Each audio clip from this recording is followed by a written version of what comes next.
চলো শিপু, আজকে তোমাকে আমি একটা গায়ের মোল দাঁড়িয়ে একটা গল্প বলবো। আরে ওইটা গায়ের লোম হবে, মোল না। আচ্ছা ঠিক আছে, বলো তাহলে। এক দেশে একটা আমি বাস করতাম। তুমি বাস করতা মানে? মানে এটা আমারই তো গল্প। আচ্ছা আচ্ছা, তারপর বলো। মানে আমি একদিন ফোন টিপতে টিপতে হেঁটে যাচ্ছিলাম বনের মধ্য দিয়ে। আচ্ছা আচ্ছা, তারপরে বলো। তারপর আমার পাশে একটা পুকুর ছিল।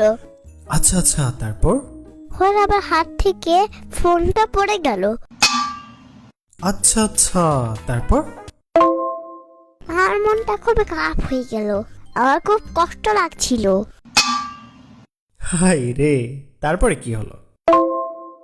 আমার মন খারাপ করে একটা গাছের নিচে বসে পড়লাম। বসে বসে চিন্তা করছিলাম।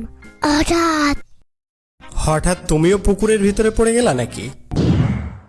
কথা বলতে পাঠ করা লাগলো। এবার একদম বসে না, সে বিরক্ত করে শব্দ নয়। আচ্ছা ঠিক আছে, তারপরে বলো। তারপর আর পুকুরের মধ্যে থেকে একটা পড়া উঠে আসলো। পড়া মানে আবার কি? বুঝলাম না তো। মেয়েদের পরিবার হয়, ছেলেদের আর ছেলেদের পাড়া পাড়া হয়। ও আচ্ছা, এই ব্যাপার। কিন্তু এ তো মেয়ের মতো দেখতে।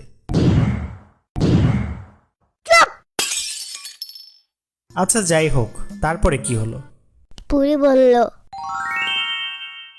এই মেয়ে, মন খারাপ করে বসে আছো কেন? বলবো না, যাও তো। এমনি আমার ফোন পানিতে পড়ে যে আমার মন খারাপ। তারপরে পরিশোনা ফোন তুলে বলল, দেখে তোমার ফোন? তারপর আমি বললাম, তুমি কানা? আমার কি চোখের সমস্যা? আমার তো এমনি ফোনে দাও। আমার এমনি ফোনে দাও। আমার তো এমনি ফোন, আমার তো শূন্য ফোন না। আরে বাবা, তারপর? তারপরে পরি বলল, আমি একটু ওয়েট করলাম, পানির ভেতর থেকে আসি। তাই এই কথা বলে পরে ডুব মারলো। আচ্ছা আচ্ছা, তারপর? এসে আমাকে বললো, এই রূপার ফোনটা কি তোমার? পাগল ছাগলকে থাকাস, তোকে দেখে আমি আগেই বললাম যেটা আমার ফোন না, আমাকে যেটা ফোন আমার সেটা এনে দে। তখন পরি মন খারাপ করলো, করে বললো, আপনার জন্য ব্যবস্থা করতে পারি নাকি দেখি। আমার ফোনটা নিয়ে আসলো, ডুব দিয়ে আমার ফোনটা নিয়ে আসলো। মুনিয়া, এটা কি তোমার ফোন? দাও আমার ফোন আমাকে ফিরিয়ে দাও। পরে আমার ফোন আমাকে হাতে ধরিয়ে দিয়ে পরে আবার ডুব দিতে গেল। আমার তো মেজাজ একবারে খারাপ হয়ে গেল, আমি তো একবারে রেগে গেলাম।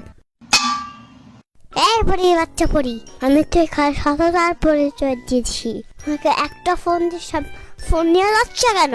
তুমি একটা কিপটা পরি কেন? তোমার লাগছে পরে কি দেখাচ্ছে? পাগলা।